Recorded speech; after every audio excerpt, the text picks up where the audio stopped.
I'm here with Dr. Eugene Nebeker, a skilled scientist with a degree from Caltech in chemical engineering, plus a lot of other things, but mainly lots of experience here in the Antelope Valley with the water situation and our recent adjudication. And Dr. Nebeker has some strong feelings about that and what's going to happen in the future, and I'd like to hear them because I think they're valuable for everyone. So, Gene, what needs to be improved with the adjudication process at this stage? Well, the adjudication process is so tied to what the safe yield of the basin is, which means how much water you can withdraw from the basin, from the ground, without doing any long-term damage. And I believe that the number that the court has come down with is artificially low. Okay, now what is that? Isn't that about 110 acre feet? That's correct. It's 110 acre feet per year. Okay, meaning the amount that everybody can take out. Yes, that can take out of the groundwater every year. All right. Without any permanent long-term damage. All right. And there's a lot of data out there that indicates this number is not correct. It should be much higher. Sure. There's even published internationally peer-reviewed technical journals that are critical of this. And so I'm trying to get the Watermaster and the court to get this yield reevaluated by data that's been out there for years, plus data that's being developed now, plus data that may come up the next few years, and I think that'll have a huge positive impact on the valley.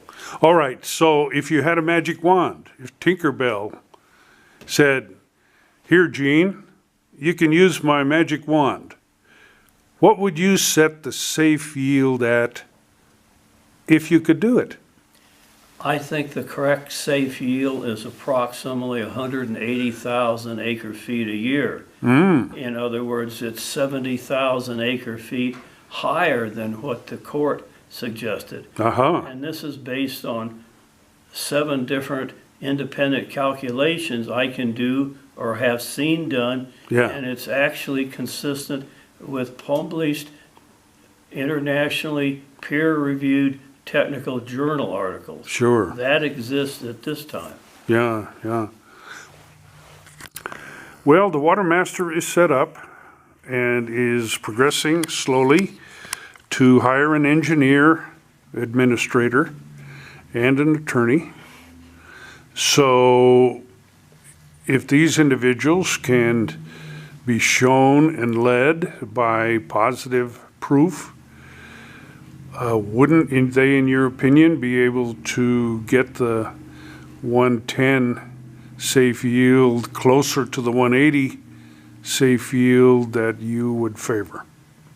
Well, I think so, and I think once the Watermaster engineer is appointed, I think there should also be a scientific advisory board set up consisting of world-acknowledged technical experts in arid era hydrology, and they can be sure the analysis that's used by the Watermaster engineer and the data collection process are scientifically reasonable and up to date with recent scientific developments.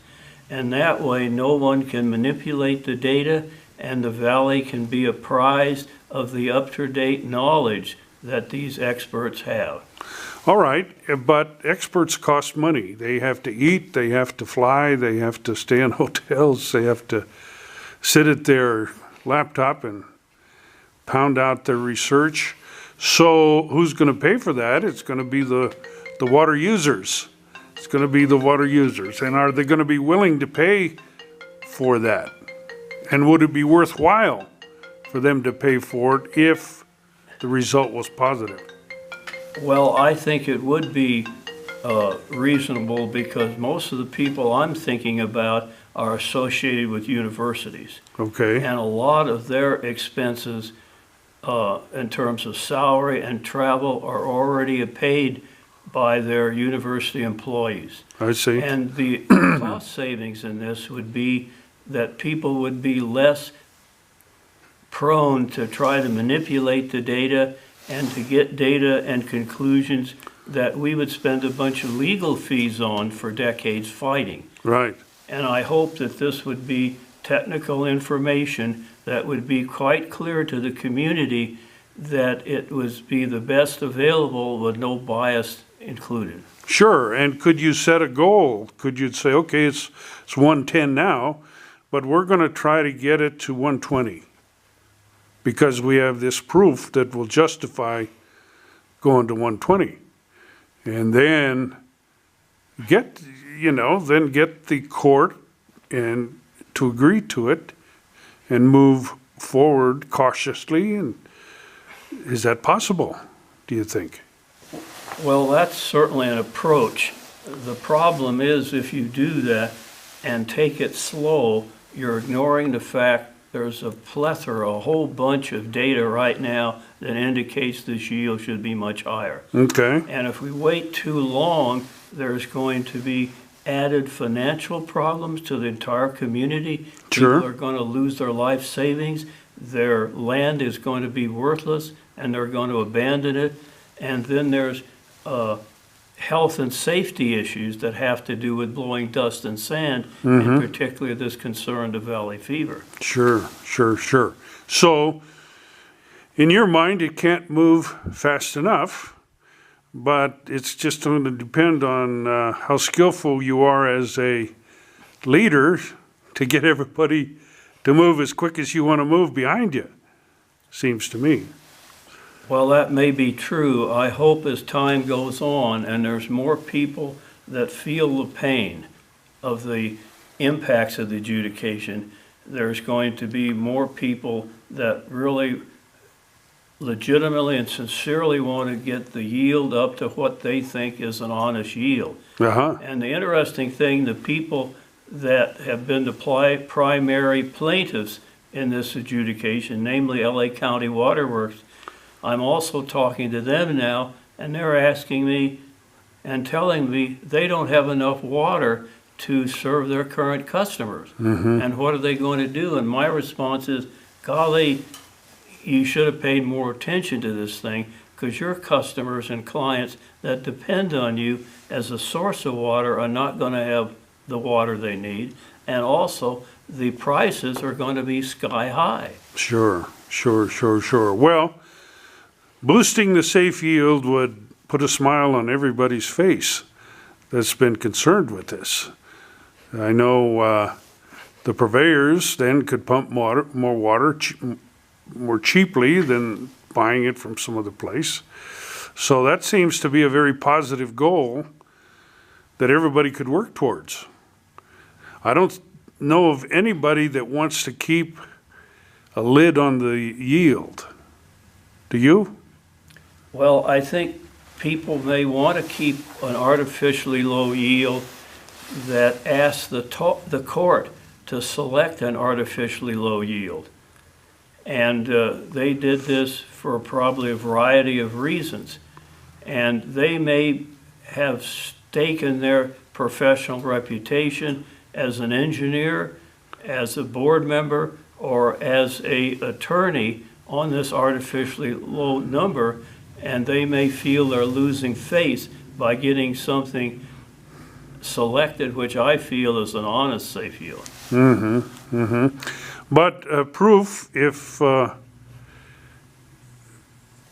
it can be presented correctly so that everyone understands it,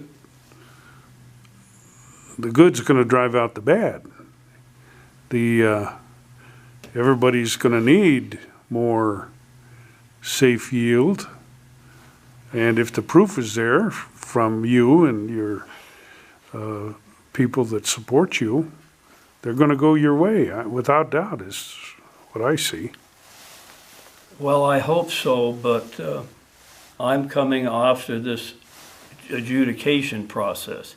and I've seen the court in action, I've seen the settlement process, and I hope that people are going to now get together in an unbiased, positive way and think about their fellow community being and want to do something that's not only going to help themselves, but it's going to help every member in the community. And then we can get this done very quickly, because there's so many people that are hurting now. And I'm saying, let's get this done quickly in an honest way to take a pain away from you and everybody else.